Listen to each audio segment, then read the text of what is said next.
الله تبارك وتعالى في القرآن المجيد والفرقان الحميد. أعوذ بالله من الشيطان الرجيم. بسم الله الرحمن الرحيم. فصل لربك وانحر. صدق الله العظيم وصدق رسوله النبي الأمين الكريم.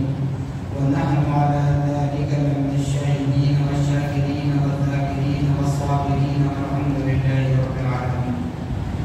قال الله تبارك وتعالى في شأن حبيبه المصطفى ورسوله المجتبى صلى الله تعالى عليه وسلم: إن الله وملائكته يصلون على النبي يا أيها الذين آمنوا صلوا عليه وسلموا تسليما. اللهم صل على سيدنا شفيعنا مولانا محمد كما تحب وترضى بأن تصلي عليه صلى الله تعالى عليه وسلم. نبي اور آل نبی پر تیری مرتبہ آواز بلند کی بات پڑھیں: اللهم صل على سيدنا شفيعنا مولانا محمد معدن الجود والكرم والعلم والحلم والهدى وآله وأصحابه وبارك وسلم. صلاة وسلام عليك يا رسول الله صلى الله تعالى عليك وعلى آلك وأصحابك وأزواجك وذرياتك وآل بيتك أجمعين. سبحان ربك رب العزة عما يصفون وسلام على المرسلين والحمد لله رب العالمين. الحمدللہ، تمام تعریفیں اس ذات اقدس کے لیے جس سارے عالموں کا پروردگار ہے، جس نے ساری کائنات کو پیدا فرمایا، ساری کائنات کو روزی دے رہا ہے، میدان محشر کا مالک اور محتاج. یقیناً اس خدا رب ذوالجلال کا بڑا ہی شکر احسان عظیم ہے کہ اللہ سبحانہ و تعالیٰ نے ہم اور آپ کو اپنے نبی مکرم رسول محتشم صاحب دولات باعث تخلیق کائنات فخر موجودات حضور تاجدار مدینہ حضرت محمد مصطفیٰ احمد مجتبیٰ صلی اللہ تعالیٰ علیہ وسلم کی امت بابرکت میں پیدا ہونے کا اعزاز بخشا. الحمدللہ ثم الحمدللہ. اللہ رب العالمین نے ہم اور آپ کو اس فنا ہونے والی دنیا کی زندگی عطا فرمائی اور ان مقدس ایام مقدس راتوں سے ہمیں سرفراز فرمایا، جس کے لیے قرآن پاک فرما رہا ہے والفجر ولیال عشر، یعنی ذوالحجہ کے ابتدائی 10 دن اور 10 راتیں بڑی ہی فضیلت والی ہیں. جیسے کہ اس سے پہلے بھی جمعہ میں آپ سے عرض کیا گیا کہ ہمارا معاشرہ جو دین اسلام سے دور ہوتا چلا جا رہا ہے، بازاری عامل صفری عامل کا دروازہ کھٹکھٹا رہا ہے، ان کے لیے اللہ رب العالمین فرما رہا ہے کہ بندے ادھر ادھر جانے کے بجائے میری بارگاہ میں چلے آ جا، میری بارگاہ میں آ جا. مانگ کیا مانگنا چاہتا ہے دینے والا میں ہوں. شرط یہ ہے کہ اپنی دعا میں نبی محمد رسول اللہ صلی اللہ تعالیٰ علیہ وسلم کا وسیلہ ہو. بغیر محمد رسول اللہ صلی اللہ علیہ وسلم کے وسیلے کے کوئی دعا کوئی عمل رب کی بارگاہ میں قبول نہیں کی جاتی. اس پر اعتراضات ہوتے ہیں وسیلہ کیوں لیں، انشاءاللہ وہ بات بھی آپ کو بتاتا ہوں آج کے جمعہ میں. جیسا کہ ہمارے پاس انشاءاللہ اللہ نے زندگی دی تو آنے والا پیر کا دن ذوالحجہ کی 10 تاریخ کا دن ہوگا. عجب کے اعتبار سے، عجب کے اعتبار سے، عرب ممالک کے اعتبار سے 10 ذوالحجہ کی اتوار کا دن ہے، عجب کے اعتبار سے پیر کا دن ہے. تو اس دن کا جو عمل ہے، یقیناً اس عمل میں ہم کیا کر رہے ہیں، اور عام طور پر ہم اپنی دعا میں نبی محمد رسول اللہ صلی اللہ تعالی علیہ وسلم کو وسیلہ بنایا جاتا ہے تو اعتراضات ہوتے ہیں. تو اب غرض ایمان یہ ایام، یہ وہ مقدس راتیں بڑی معتبر ہیں۔ اب تک ہم نے 7 راتیں گزار دی، 7 دن ہم مکمل کر رہے ہیں 10 دنوں میں سے۔ 2 دن اور 3 راتیں ہمارے پاس ہیں۔ عید کا دن اگر ملا ہے تو 3 دن، اگر عید کا دن چھوڑ دیں تو 2 دن، 3 راتیں ہمارے پاس ہیں کہ ہم اپنے رب کو منانے کی کوشش کریں۔ جیسے میں نے شب برات کے موقع پر، رمضان المبارک کے موقع پر، شب قدر کے موقع پر، عید الفطر کے موقع پر بار بار کہا تھا کہ اپنے رب کو اس طرح راضی کریں جیسے ایک دودھ پیتا بچہ، نو مولود بچے رات کی آدھا وقت گزرنے کے بعد جب انہیں بھوک کی شدت محسوس ہو تو اتنا زار و خطار روتے ہیں کہ جہاں ماں کی نیند بھی ہوشیار ہو جاتی ہے، باپ کی نیند بھی ہوشیار ہو جاتی ہے۔ اس طرح گڑ گڑا کر، آہو بکا کر کے، گریہ بیزاری کر کے اپنے رب کو راضی کریں، ایک دودھ پیتے بچے کی طرح معصوم بن کر اپنے رب کو راضی کرنا۔ جیسے کہ دنیا میں انسان اگر بزرگان دین کے اعتبار سے اگر بات کرو تو ہر نماز کے لیے پاک و صاف لباس زیب تن کیا کرتے تھے، ہر نماز کے لیے، ہر دن میں، ہر نماز کے لیے۔ ہمارے پاس تو وہ ماحول نہیں ہے، مگر یہ ماحول ضرور ہے کہ ہم دنیاوی فنکشن میں جاتے ہیں، اچھا کپڑا پہنے ہوئے ہیں، باوجود اس کے فریش استری کرا ہوا کپڑا ہم پہنتے ہیں تاکہ جب ہم دعوت میں چلے جائیں، اس تقریب میں، فنکشن میں چلے جائیں تو لوگ ہماری واہ واہ کریں، ہماری واہ واہ کریں۔ تو اس اعتبار سے لیکن وہی ہر وہ بندہ، یعنی جتنے عازمین حج ابھی اللہ اور رسول محبوب صلی اللہ علیہ وسلم کے دیار کے مہمان بن چکے ہیں، اب تو جانے کا موقع نہیں، پھر ساتھ میں انتظار ہوگا۔ جو مہمان بن چکے ہیں، حالت احرام میں ہیں، آپ دیکھ لیں اللہ کے گھر میں عبادت کے لیے آئے تو بزرگان دین اسلاف بتلاتے ہیں کہ پاک و صاف اس طرح آئے کہ فرشتے دیکھ کر رب کی بارگاہ میں تمہاری تعریف بیان کریں۔ لیکن جب اللہ اپنے گھر بلا رہا ہے حالت احرام میں، مرد حضرات کو صرف چادر اور تہبند، صرف 2 ہی کپڑے ہوا کرتے ہیں، تیسرا کپڑا نہیں ہوتا، اور سلا ہوا کپڑا اس کے بدن میں ہونا نہیں چاہیے۔ حالت احرام میں اس کے بدن پر سلا ہوا کوئی کپڑا نہیں چاہیے۔ اب دیکھیں حجاج کرام خانہ کعبہ کا طواف کرتے ہیں، صفا مروا کی سعی کرتے ہیں، مینا و مزدلفہ میں جاتے ہیں،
اس لیے کہ اللہ بات بتا رہا ہے اے میرے بندو میری قدرت کے سامنے سب کو گھٹنے ٹیکنا ہے.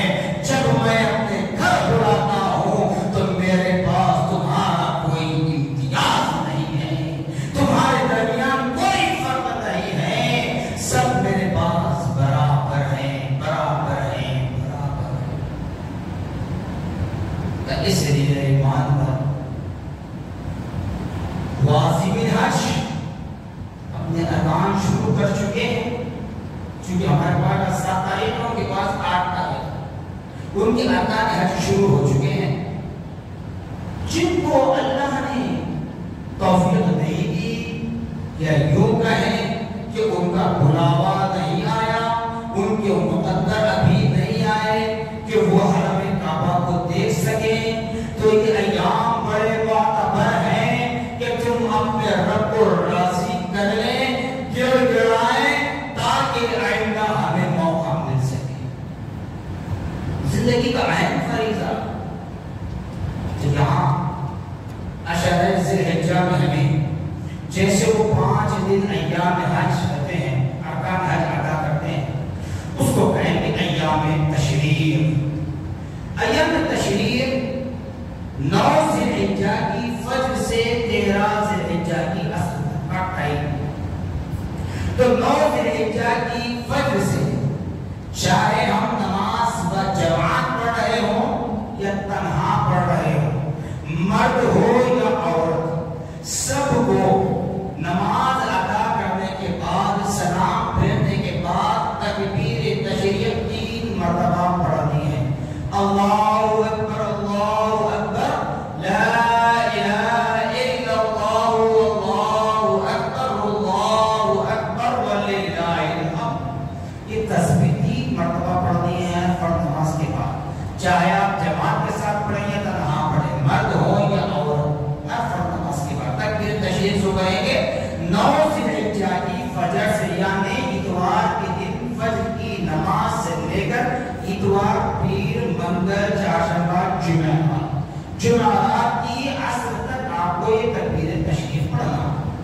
اسی طرح فضیلت میں بتایا جاتا ہے اشہر ذی الحجہ کی, یعنی ابتدائی 10 دن کی فضیلت میں بتایا جاتا ہے کہ یوم عرفہ کا روزہ. یوم عرفہ میں نے بتا دیا کہ عرب اور عجم میں 1 دن کا فرق ہوتا ہے. ان کے پاس یوم عرفہ کل ہوگا, عجم کے اعتبار سے یوم عرفہ ہمارے پاس اتوار کا دن کہتا ہے, کیونکہ ہم جس ملک میں رہتے ہیں وہاں کے اعتبار سے ہمیں عمل کرنا ہے.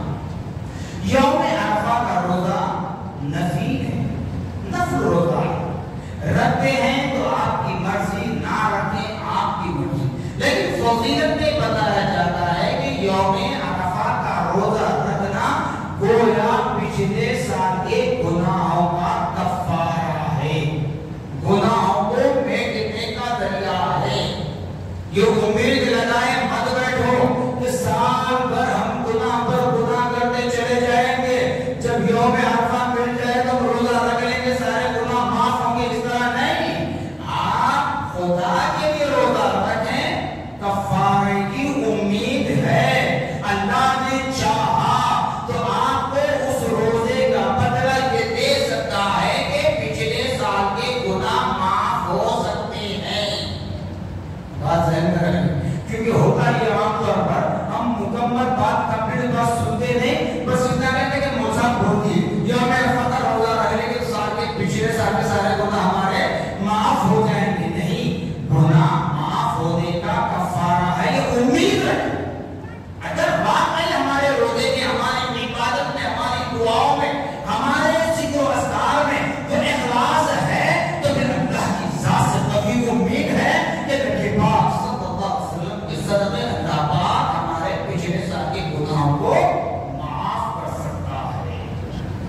اسی طریقے سے 10 ذی الحجہ کے دن 10, 11, 12 یہ 3 دن, 10 دن کے بعد جو قرآن نے کہا فجر وليال عشر, اس کے بعد بتایا جاتا ہے کہ ایام نحر, یعنی کہ 10, 11, 12 یہ 3 دن اتنے معتبر ہیں کہ ان 3 دنوں میں اگر آپ 10 لاکھ کی بات کرو، 1000 کو 100 کو 100 10 لاکھ روپے بھی اگر خیرات کر دیں تب بھی آپ کو وہ فضیلت نہیں ملے گی جو 10,000 15,000 کا جانور لے کر ذبح کرنے میں فضیلت مل رہی ہے۔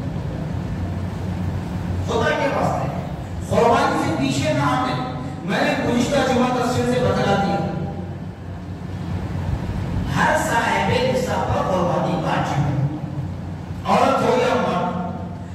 اگر کوئی عورت، کوئی خاتون، ماں ہو، بہن ہو، بیوی ہو، بیٹی ہو، صاحب استطاعت ہے لیکن وہ قربانی دینے کے لیے اس کے پاس پیسہ نہیں ہوتا، تو وہ جس کی کفالت میں پڑ رہی ہے، بیٹی ہے، غیر شادی شدہ ہے تو باپ کے انڈر میں ہے، باپ کی کفالت میں ہے، اس کے پاس زیور جمع کیا ہوا ہے، اس کے پاس کوئی پیسہ نہیں ہوتا، وہ کوئی نوکری چاکری یا کوئی کام کاج نہیں کرتی، تو باپ کی ذمہ داری بنتی ہے کہ بیٹی کی طرف سے بھی قربانی دے۔ اچھی طرح سے بٹھا دیں۔ بیوی ہے، بیوی کے پاس زیور ہے لیکن کوئی کام کاج نہیں کرتی، کوئی نوکری چاکری نہیں کرتی، لیکن شوہر کے اندر میں ہے، شوہر کی کفالت میں ہے، وقت پڑنے پر بیوی کا زیور شوہر یوز کر سکتا ہے، استعمال کر سکتا ہے، تو اے بندو تم پر ضروری ہے کہ بیوی کی جانب سے بھی تم قربانی ادا کرو۔ نہیں کر سکتے تو پھر بہت منی دے دیتے ہو تاکہ وہ جمع کر لے اور قربانی دے سکے۔ بھائی ہے، باپ ہے، شوہر ہے، تو یہ خواتین جو ان کی انڈر میں کفالت ہوتی ہے، اگر ان کے پاس زیور ہے، 1 تولہ سونا بھی اگر ہے، 1 تولہ سونے کی قیمت آج کیا ہے؟ تقریباً 60,000 کے اوپر، 60,000 ہو، تو 60,000 روپے کی مالیت کی رقم آپ کے پاس ہے۔ اگرچہ کہ شریعت بتا رہی ہے زکات کے لیے جو 6.5 تولے سونے کا نصاب ہے، اتنا نصاب ہونے پر ہی قربانی واجب ہوتی ہے، لیکن میں نے بتا دیا، آپ کو ہر سال کہتا ہوں، امام اعظم ابو حنیفہ رحمۃ اللہ علیہ کے حوالے سے ہمارے استاد محترم جو بتایا کرتے تھے کہ زندگی گزارنے کے لیے اسے جتنے کپڑوں کی ضرورت ہے، جتنے مال کی ضرورت ہے، اس سے زائد اگر مال آپ کے پاس ہو تو قربانی دو۔ قربانی کے لیے کتنا دینا ہے صاحب؟ 1 جانور، 1 جانور بکرا دے، 10,000 15,000 کا نہیں دے سکتے تو بڑے جانور میں 7 آدمی حصہ مل لیں، اس سے طاقت نہیں ہے، تو بہرحال ہر صاحب نصاب کی جانب سے قربانی ضروری ہے۔ اور قربانی کا جانور خریدنے میں ہمارے پاس بڑی مخالفت ہوتی ہے، اللہ معاف کرے، اللہ کی توفیق دے۔ ایک تو ہم شب عید میں نکلتے ہیں، کیوں؟ جانور سستا ملتا ہے، آپ سستے کو دیکھ رہے ہیں، تب تک مثال کے طور پر میں ہی اپنی مثال دیتا ہوں، میں اگر جانور سستا خریدنے کی چکر میں اس وقت کا انتظار کروں، شب عید جہاں صبح عید ہے، شام کو جاؤں، یا عید کے دوسرے دن قربانی دینے کا ارادہ کر کے عید کے دن جانور لینے کے لیے جاؤں، ٹھیک ہے، کفایت شکاری کریں، لیکن کب؟ ایسے حالات میں، ایسے حالات میں کہ آپ کو دنیا کی کسی چیز کا شوق نہیں ہے۔ بات ذہن میں رکھ لیں، دنیا کے کسی چیز کا شوق نہیں ہے، آپ بیجا کوئی خرچ نہیں کرتے، تو ایسے شخص کو کفایت شکاری چاہیے۔ اور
جی اگر کوئی آپ کے ساتھ بےمانی سے کاروبار کر رہا ہے، جھوٹ بول کر آپ سے پیسہ دے رہا ہے، آپ اللہ کی رضا کے لیے لے لیں، میدان محشر میں اس کا بدلہ تمہیں ملنے والا ہے۔ یہ بات ذہن میں رکھیں۔ اور جو اصل بات میں کہنا چاہتا ہوں، جانور سستا لینے کے لیے عید کی رات میں نہیں کرتے ہیں، عید کے دن نہیں کرتے ہیں، دوسرے تیسرے جو قربانی کر سکتے ہیں نا، جب دیں گے تو پھر میں کہوں گا، میں ہمیشہ کہتا ہوں، حق بات کہنے کے لیے پیچھے نہیں ہٹتا، چاہے کوئی ناراض ہو جائے، مجھے اللہ اس کا رسول راضی ہو جائے تو میرے لیے وہی کامیابی کی ضمانت ہے۔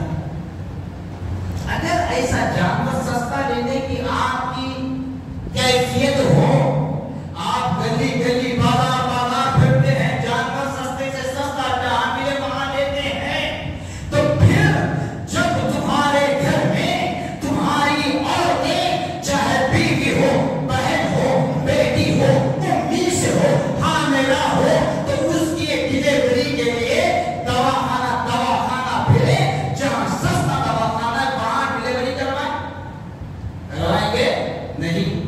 نہیں۔ آج کل جو غلط رسم چل رہا ہے ہمارے پاس، شادی کے بعد پہلی ڈلیوری سسرال والوں کے حوالے کر دیتے ہیں، بڑے سے بڑا دواخانہ جہاں 1 لاکھ 1.5 لاکھ 2 لاکھ فیس ہوتی ہے، اس دواخانے کا انتخاب کرتے ہیں، شادیاں کرتے ہیں، 1 لاکھ 1.5 لاکھ 2 لاکھ کے فنکشن لیتے ہیں۔ اس وقت کفایت یاد نہیں آتی، اس وقت فضول خرچی یاد نہیں آتی، جو اللہ کی راہ میں جانور صبح کرنے کی بات آئے، اس وقت کفایت آئے، اس وقت بیماریاں، اس وقت دوائیں۔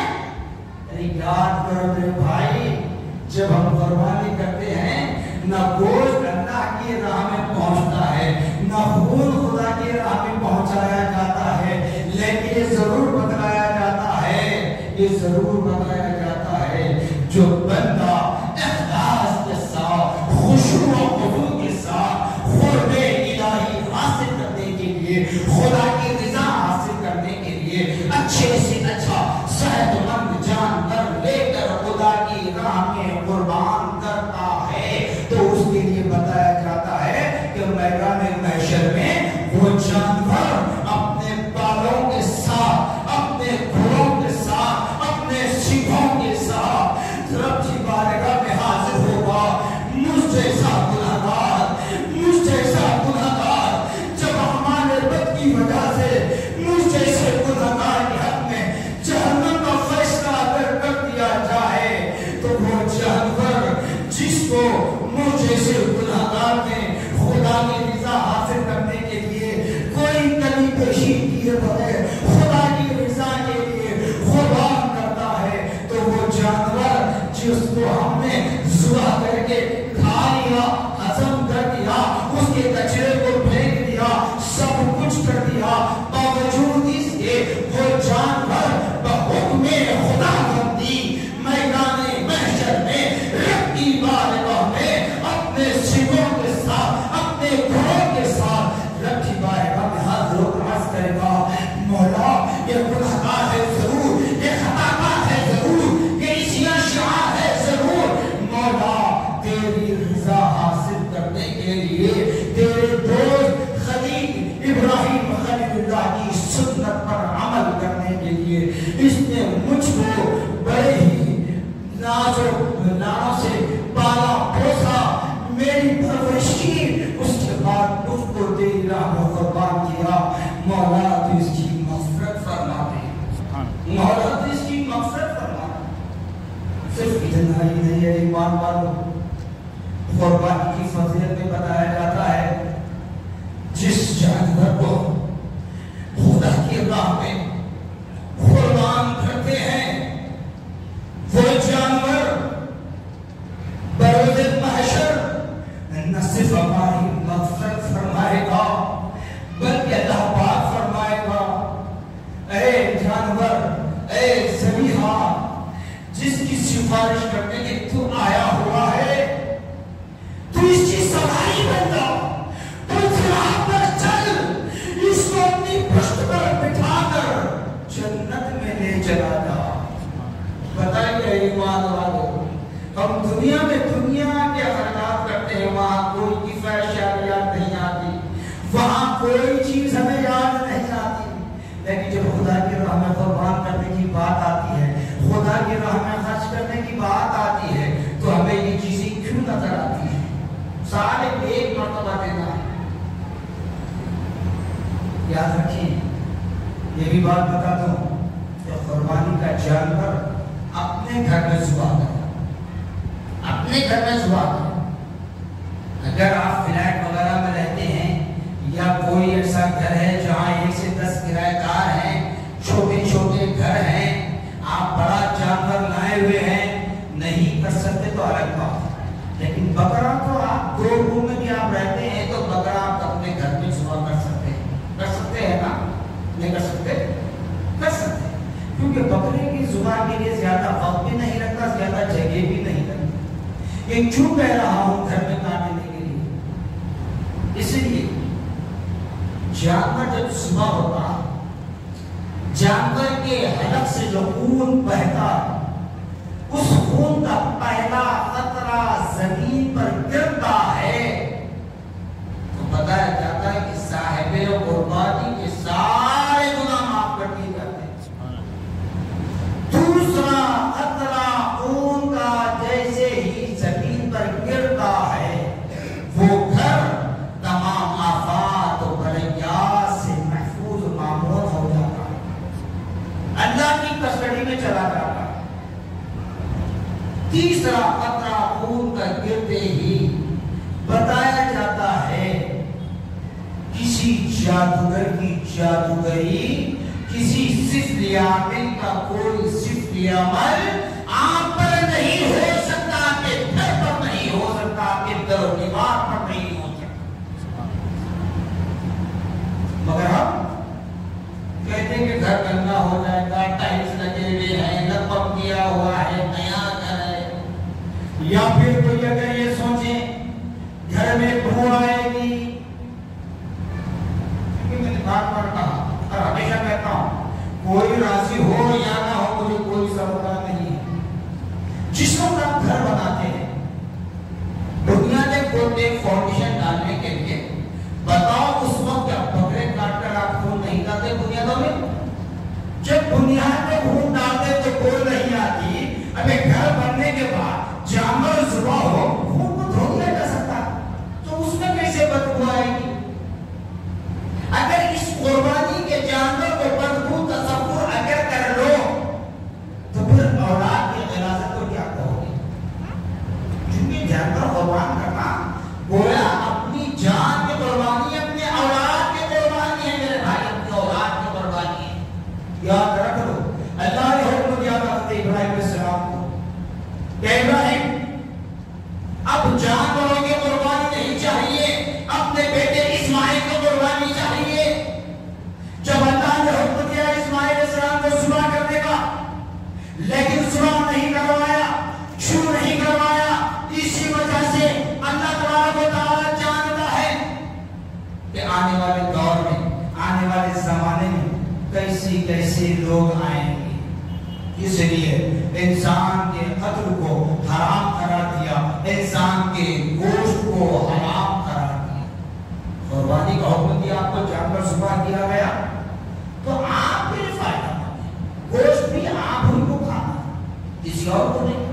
تو لہٰذا جتنا ہو سکے اپنے گھروں کی ہی قربانی کرنے کا اہتمام کریں. اور ہر صاحب نصاب پر قربانی واجب ہے.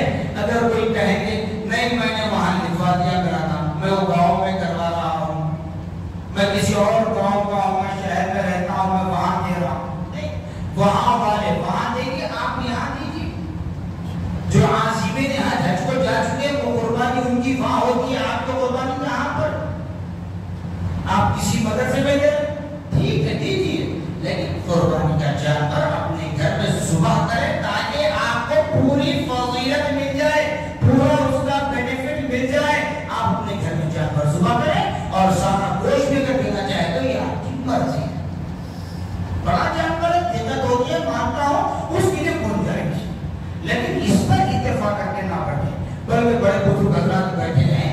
آپ دیکھیے اس زمانے میں جس وقت ہمارا بچپن تھا ہم دیکھتے تھے کہ بڑے جانور میں 7 آدمی مل کر قربانی دیتے تو وہ 7 آدمی جانور کے ذبح ہوتے وقت سامنے کھڑے ہوتے.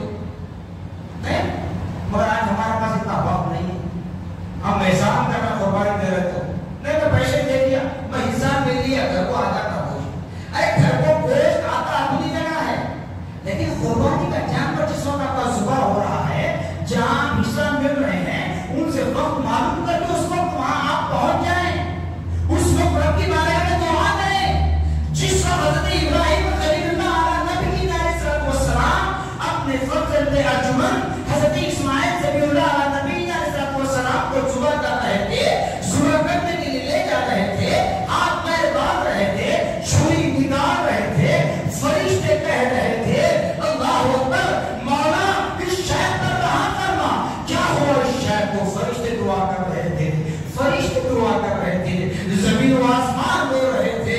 اے ایمان والو زمین و آسمان رو رہے تھے.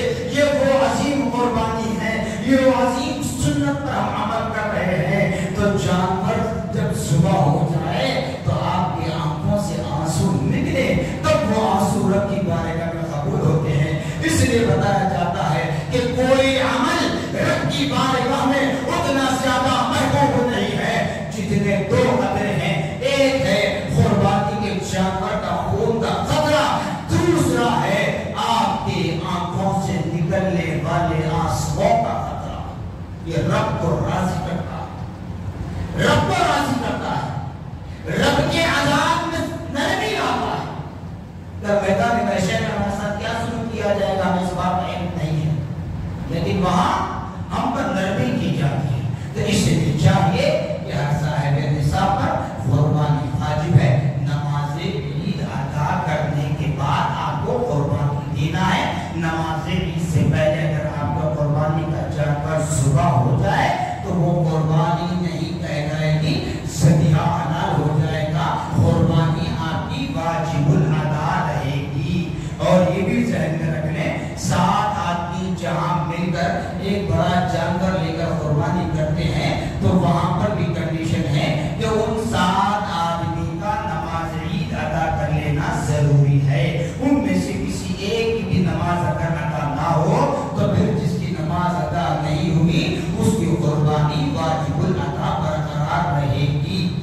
ان باتوں کو اچھی طرح ذہن میں بٹھا لیں اور قربانی کے لیے جتنا ہو سکے اچھے سے اچھا صحت مند تندرست فرباد جانور لیں. ایسا جانور نہیں کہ جس کے ٹوٹے دکھ رہے ہیں, پھسلیاں دکھ رہے ہیں.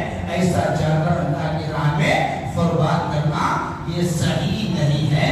جس طرح ہم اپنی اولاد کی پرورش کرتے ہیں, ہم اپنی اولاد کو صحت مند تندرست دیکھنا چاہتے ہیں, اسی طریقے سے قربانی کے جانور کو بھی لائیں اور جتنا ہو سکے اس کو اپنے ہاتھوں سے چارہ پانی کھلائیں. اور قربانی کا جانور اگر خود ذبح کر سکتے ہیں تو کریں, یا نہیں تو جو ذبح کرنا جانتا ہے ان سے کروا لیں, یا نہیں تو پھر کسی مذہب کو بلا کر کروائیں. کسی قریشی حضرات سے قربانی کا جانور ذبح کرنا نہیں ہے کیونکہ قریشی حضرات کو قربانی کا جانور اس لیے ذبح کرنا نہیں ہے کہ میں ان کو یہ تہمت نہیں لگاتا ہوں کہ مسلمان نہیں ہوتے, مسلمان ہوتے ہیں لیکن وہ روز خون دیکھ دیکھ کر عادی ہو جاتے ہیں. کہیں ایسا نہ ہو غفلت میں سہون بائی مسٹیک دھڑ اور گردن جدا ہو جائے, کیونکہ دھڑ اور گردن اگر جدا ہو جائے تو وہ جانور حرام ہو جائے گا. قربانی تو اپنی جگہ ہے, ذبیحہ اپنی جگہ ہے, جانور خود حرام ہو جائے گا.